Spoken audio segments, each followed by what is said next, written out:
इसके पहले वाली वीडियो में हम लोग सब्जेक्ट और वर्ब के बारे में जान गए हैं। आज हम इस वीडियो में जानेंगे कि ऑब्जेक्ट और कॉम्प्लीमेंट क्या होता है। ऑब्जेक्ट और कॉम्प्लीमेंट की पूरी जानकारी पूरी एग्जाम्पल के साथ और बहुत ही आसान तरीके से जानेंगे कि ऑब्जेक्ट क्या होता है और कॉम्प्लीमेंट क्या होता है। क्योंकि आप सब लोग जानते हैं कि वर्ब के बाद प्रयुक्त होने वाला ही ऑब्जेक्ट कहलाता है। ये ज़रूरी नहीं है कि किसी भी मेन वर्ब या हेल्पिंग वर्ब के बाद प्रयुक्त होने वाला वर्ड ऑब्जेक्ट कहलाता है। हो सकता है कि ऑब्जेक्ट भी हो सकता है या कॉम्प्लीमेंट होता है। ऑब्जेक्ट की तरह कार्य करने वाला एक होता है कॉम्प्लीमेंट। आज हम इस वीडियो में जानेंगे ऑब्जेक्ट और कॉम्प्लीमेंट के बारे में। तो सबसे पहले आप सबको बता देना चाहूँगा कि इसके पहले वीडियो अगर आप नहीं देखे सब्जेक्ट और वर्ब की पूरी जानकारी मैं पिछले वीडियो में आप सबको बता दिया हूँ, और आज मैं इस वीडियो में ऑब्जेक्ट और कॉम्प्लीमेंट की पूरी जानकारी देने वाला हूँ आप सबको। तो सबसे पहले आप सबको बता देना चाहूँगा कि ऑब्जेक्ट क्या होता है, क्योंकि आप सब लोग जानते हैं कि ऑब्जेक्ट का प्रयोग किसी सेंटेंस में किस तरह से करते हैं और कॉम्प्लीमेंट का प्रयोग किसी सेंटेंस में किस तरह से करते हैं। इसी वीडियो में हम जानेंगे कि ऑब्जेक्ट और कॉम्प्लीमेंट में अंतर क्या होता है, किस तरह से ऑब्जेक्ट का प्रयोग करते हैं और किस तरह से कॉम्प्लीमेंट का प्रयोग करते हैं। तो आइए हम लोग जानते हैं ऑब्जेक्ट के बारे में। तो यहाँ पर मैंने लिख दिया ऑब्जेक्ट। सबको पता है कि ऑब्जेक्ट यानी कारक होता है।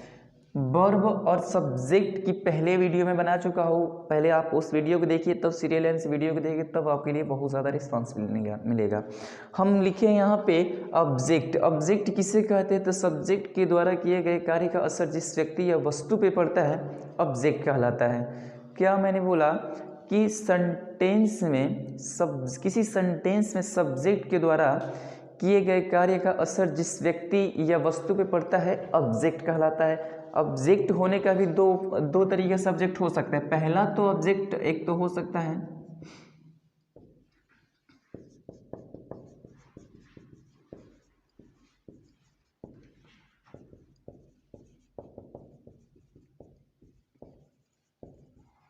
ऑब्जेक्ट दो तरीके से हो सकता है, या तो ऑब्जेक्ट डायरेक्ट ऑब्जेक्ट हो सकता है, यहाँ पर मैंने इनडायरेक्ट ऑब्जेक्ट लिखा है।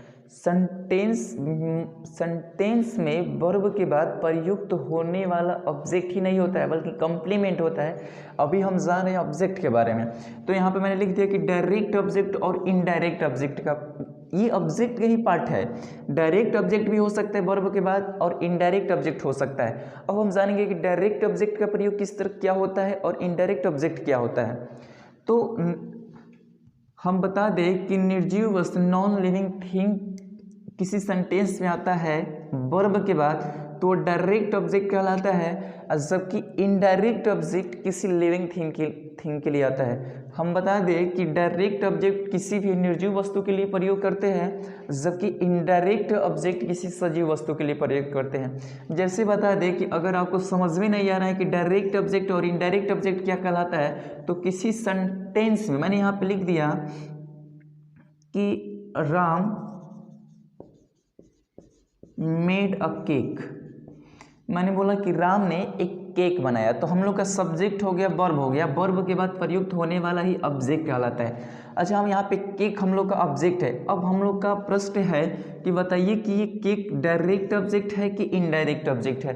तो सबसे बढ़िया उपाय आपको बता दो कि किसी सेंटेंस में मेन वर्ब से दो तरीके से क्वेश्चन करिएगा आप लोग। किसी सेंटेंस में मेन वर्ब से दो तरीके से, एक तो क्वेश्चन आप व्हाट से उठाइएगा और एक हुम से, यानी क्या, और दूसरा किसको। मैंने बता दिया कि आपको नहीं समझ में आ रहा है कि डायरेक्ट ऑब्जेक्ट कब होगा, इनडायरेक्ट ऑब्जेक्ट कब होगा, तो किसी सेंटेंस में मेन वर्ब से व्हाट का क्वेश्चन उठाइएगा, उससे जो उत्तर मिलेगा वो डायरेक्ट ऑब्जेक्ट होगा, और मेन वर्ब से हुम यानी किसको का क्वेश्चन उठाने से जो हम लोग का रिस्पॉन्सिबिलिटी मिलता है, जो हम लोग का रिप्लाई मिलता है, वो इनडायरेक्ट ऑब्जेक्ट कहलाता है। इससे पहले बता दिया हूँ कि डायरेक्ट ऑब्जेक्ट सजीव वस्तु के लिए प्रयोग करते हैं, जबकि डायरेक्ट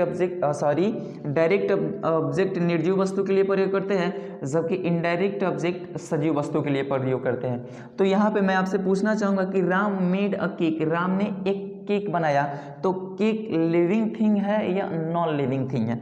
तो हम लोग का ये समझ में नहीं आ रहा है कि लिविंग है कि नॉन लिविंग है। तो उससे पहले मैंने बताया ना कि किसी सेंटेंस में मेन वर्ब से क्वेश्चन व्हाट और हुम जो रिप्लाई मिलता है या व्हाट से जो रिप्लाई मिलता है वो डायरेक्ट ऑब्जेक्ट होता है, जबकि हुम यानी किसको से जो हम लोग का रिप्लाई मिलता है वो इनडायरेक्ट ऑब्जेक्ट होता है। तो मैंने इससे बोला कि राम मेड व्हाट, मैंने पूछ लिया मेड से क्वेश्चन कि राम मेड व्हाट, राम ने क्या बनाया। तो यहाँ से उत्तर क्या मिलकर आ रहा है कि राम ने क्या बनाया, एक केक बनाया। तो हम लोग का ये केक का हो जाता है डायरेक्ट ऑब्जेक्ट हो जाएगा। समझ रहे हो मेरी बात को कि मेन वर्ब, किसी सेंटेंस के मेन वर्ब से व्हाट का क्वेश्चन करने से जो हम लोग का उत्तर मिलता है वो डायरेक्ट ऑब्जेक्ट होता है, जबकि इनडायरेक्ट ऑब्जेक्ट यहाँ पे लिख दिया। एक और यहाँ पे एक और एग्जांपल लिख दिया कि राम गिव मी अ पेन, राम ने मुझे एक कलम दिया। तो यहाँ पे राम गिव मी अ पेन, हम लोग का मेन वर्ब गिव है। राम गिव मी अ पेन, राम गिव मी अ पेन, राम ने मुझे एक कलम दिया। तो हम यहाँ पे इस मेन वर्ब से गेव से क्वेश्चन करेंगे कि राम ने किसको दिया, राम गिव हुम, राम ने किसको दिया, तो राम ने किसे दिया, मुझे दिया। व्हाट क्या दिया, तो अ पेन दिया। तो हम लोग के इस सेंटेंस में डायरेक्ट ऑब्जेक्ट और इनडायरेक्ट ऑब्जेक्ट दोनों है।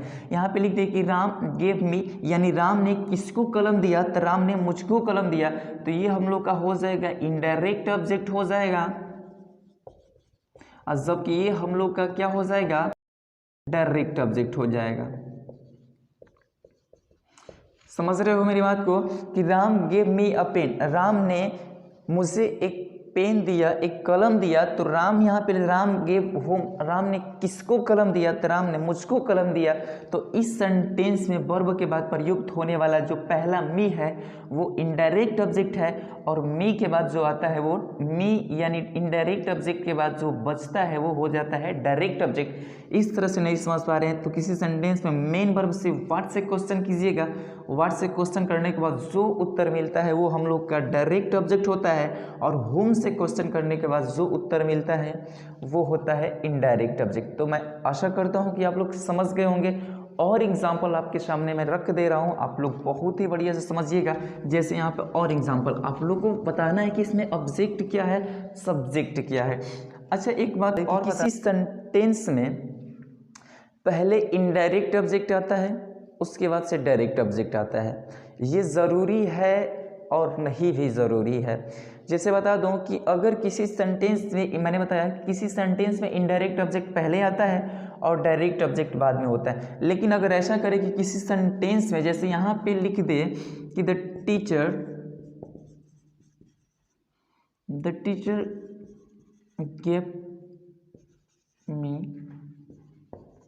अध्यापक ने मुझे एक किताब दिया।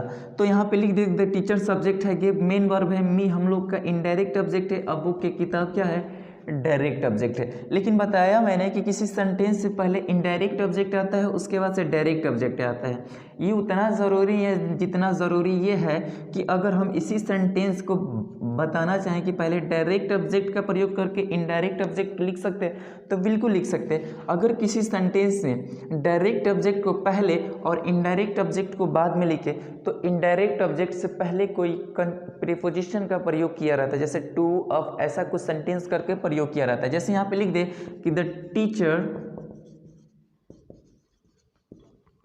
गिव अ बुक, अब उसके बाद से अब किसको दिया, तो टू। तो यहाँ हम लोग का ये जो टू है एक तरह से प्रीपोजिशन है। अभी बताया ना कि इस सेंटेंस में पहले डायरेक्ट ऑब्जेक्ट आया, इनडायरेक्ट ऑब्जेक्ट आया, उसके बाद से बुक हम लोग का डायरेक्ट ऑब्जेक्ट। लेकिन यहाँ पे लिखते हैं teacher give a book to me, अध्यापक ने दिया, अध्यापक ने एक किताब मुझे दिया। इस डायरेक्ट ऑब्जेक्ट इनडायरेक्ट ऑब्जेक्ट के पहले हम लोग प्रीपोजिशन का प्रयोग किए हैं, आप लोग समझ रहे हो। तो ये हम लोग का टू की इनडायरेक्ट ऑब्जेक्ट के पहले एक प्रीपोजिशन का प्रयोग किया रहता है, कब, जब सेंटेंस में पहले डायरेक्ट ऑब्जेक्ट आए और उसके बाद से इनडायरेक्ट ऑब्जेक्ट है। तो मैं आशा करता हूँ कि आप लोग ऑब्जेक्ट के बारे में समझ गए होंगे कि डायरेक्ट ऑब्जेक्ट क्या होता है और इनडायरेक्ट ऑब्जेक्ट क्या होता है। अब इसके बाद हम बताएंगे कॉम्प्लीमेंट क्या होता है। तो आप लोग के सामने बहुत ज़्यादा एग्जांपल है, आप खुद ही समझ सकते हैं कि मेन वर्ब में व्हाट से क्वेश्चन करने के बाद से जो रिप्लाई आता है वो हम लोग का डायरेक्ट ऑब्जेक्ट होता है, और हुम से जो क्वेश्चन मिलता है और उसका जो हम लोग का उत्तर मिलता है वो इनडायरेक्ट ऑब्जेक्ट होता है। किसी सेंटेंस से पहले इनडायरेक्ट ऑब्जेक्ट आता है, उसके बाद से डायरेक्ट ऑब्जेक्ट आता है। यदि सेंटेंस से पहले डायरेक्ट ऑब्जेक्ट आया हो तो इनडायरेक्ट के पहले प्रीपोजिशन का प्रयोग किया जाता है। तो मैं आशा करता हूँ कि आप लोग ऑब्जेक्ट के बारे में समझ गए होंगे। अब मैं बताता हूँ आपको कॉम्प्लीमेंट। सेम इसी का होता है कि मेन वर्ब के बाद जो प्रयोग होता है उसको ही कॉम्प्लीमेंट कहते हैं। हटा दे रहे हैं अब ये।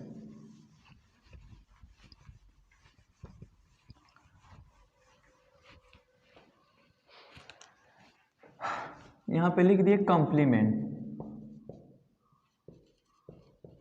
सबको पता है कि कॉम्प्लीमेंट यानी पूरक होता है। कॉम्प्लीमेंट वही होता है सब्जेक्ट के बाद प्रयोग होने वाला। अभी तो ऑब्जेक्ट के बारे में देखें। अब हम जानते हैं कि किसी सेंटेंस में मेन वर्ब के बाद प्रयुक्त होने वाला कॉम्प्लीमेंट किस तरह से आता है। तो कॉम्प्लीमेंट होता क्या है कि किसी भी सेंटेंस को पूर्ण करने के लिए जिस शब्द का प्रयोग किया जाता है उसे कॉम्प्लीमेंट कहते हैं। किसी सेंटेंस, अगर कोई सेंटेंस अधूरा हो तो उसे पूर्ण करने के लिए जिस भी वर्ड का प्रयोग करते हैं, चूँकि इससे पहले तो ऑब्जेक्ट की भी सेंटेंस को पूरा करता है, लेकिन इसका क्वेश्चन कुछ अलग ही तरीके से आता है। तो किसी भी सेंटेंस, अधूरे सेंटेंस, किसी सेंटेंस को पूरा करने के लिए जिस शब्द का प्रयोग किया जाता है उसे कॉम्प्लीमेंट कहते हैं। इसके पहले वाले में ऑब्जेक्ट देखिए कि ऑब्जेक्ट किस तरह प्रयोग किया जा रहा था। अब हम देखें कि कॉम्प्लीमेंट सेंटेंस में किस तरह से आता है। तो ऑब्जेक्ट दो तरह से होता है कि डायरेक्ट ऑब्जेक्ट और इनडायरेक्ट। ये भी सेम दो तरीके से होता है। पहला जो होता है सब्जेक्टिव कॉम्प्लीमेंट हो जाता है, और दूसरा जो होता है ऑब्जेक्टिव कॉम्प्लीमेंट।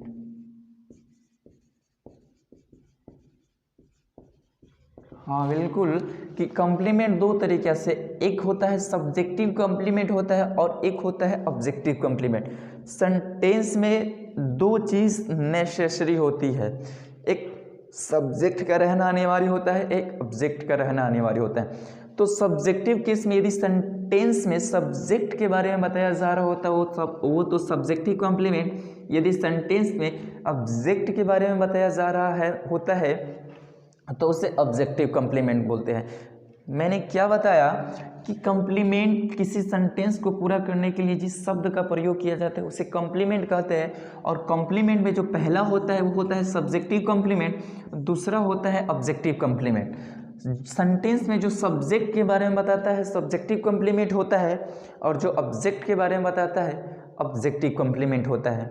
तो आप समझ गए होंगे कि सब्जेक्टिव कॉम्प्लीमेंट क्या होता है और ऑब्जेक्टिव कॉम्प्लीमेंट क्या होता है। तो हम यहाँ पे बता दें कि जैसे यहाँ पे लिख दिए एग्जाम्पल की तरह से आप समझेंगे कि इसका example my brother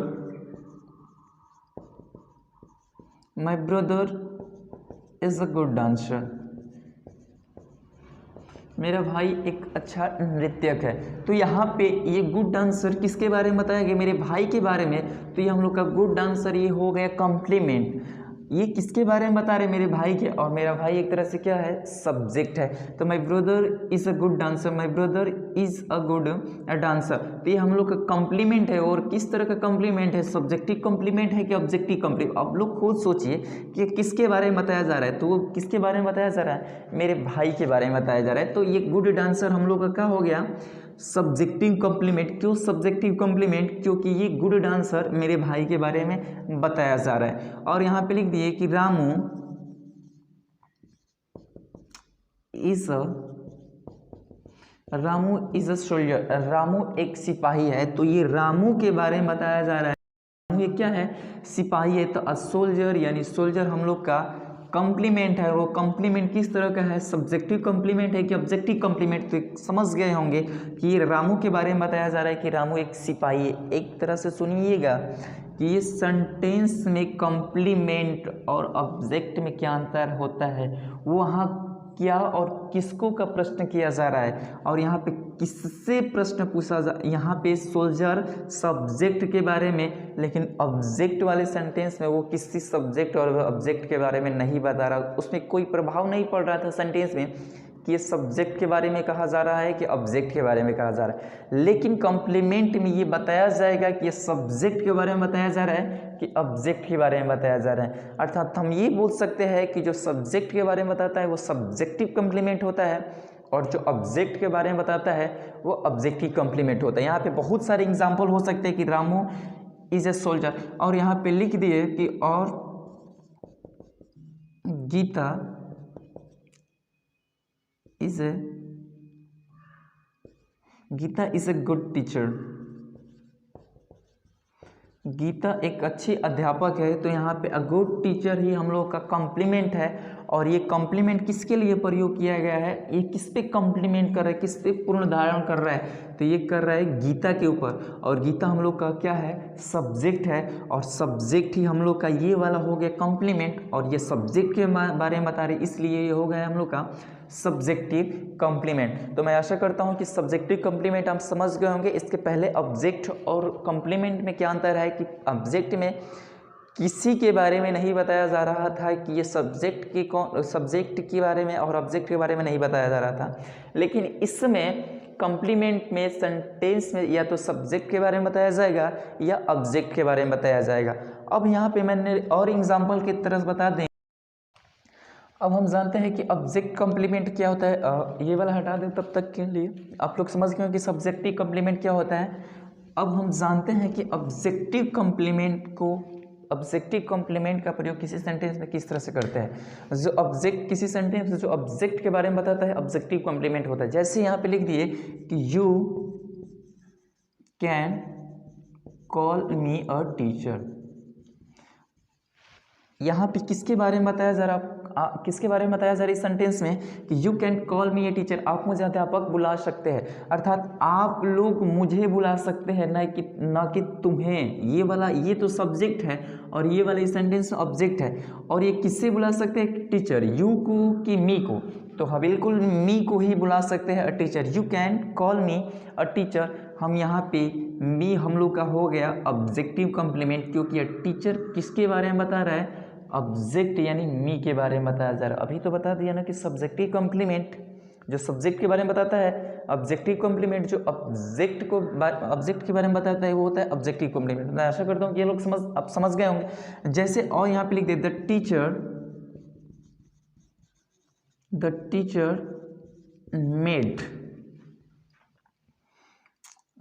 teacher made him, मैंने लिख दिया कि द टीचर अध्यापक ने उसे बनाया, the teacher made him a responsible, अध्यापक ने उससे एक जिम्मेवार व्यक्ति बनाया। अर्थात यहाँ पे the teacher made him a the teacher made him a responsible person, अर्थात हम ये बोल सकते हैं कि सेंटेंस में अध्यापक ने उससे बनाया, अर्थात ये किसको बनाया, एक जिम्मेवार व्यक्ति, तो उससे बनाया, अर्थात ये वाला हो गया ऑब्जेक्ट। और ये किसके बारे में बताया जा रहा है, द टीचर के बारे में नहीं बताया जा रहा है, टीचर खुद किसी और के बारे में बता रहे हैं, तो हम बोल सकते हैं कि हिम हम लोग का क्या है, ऑब्जेक्टिव कॉम्प्लीमेंट है। तो मैं आशा करता हूँ कि आप लोग समझ गए होंगे कि ये वाला हो गया हम लोग का ऑब्जेक्टिव कॉम्प्लीमेंट, क्योंकि ये रिस्पॉन्स जिम्मेवार व्यक्ति टीचर के बारे में नहीं बता रहे बल्कि हिम यानी उसे के बारे में बता रहा है। तो मैं आशा करता हूँ कि आप लोग समझ गए होंगे कि क्या होता है ऑब्जेक्टिव कॉम्प्लीमेंट और क्या होता है सब्जेक्टिव। और एक एग्जांपल लिख दे रहा हूँ कि the company elected me, company ने मुझे चुना एज ए मैनेजर, कंपनी ने मुझे एक मैनेजर के रूप में चुना। तो हम यहाँ पे ये किसको मैनेजर के रूप में चुना, तो मुझको, तो ये हम लोग का ये वाला जो है एज ए मैनेजर, ये किसके बारे में बता रहा है, कंपनी के बारे में नहीं बल्कि खुद मी के बारे में बता रहा है। तो मी हम लोग का हो जाता है ऑब्जेक्ट है, और वो किस तरह का ऑब्जेक्ट है, तो वो वाला ऑब्जेक्ट है ऑब्जेक्टिव कॉम्प्लीमेंट, क्योंकि मैनेजर किसके बारे में बता रहे हैं, मी के।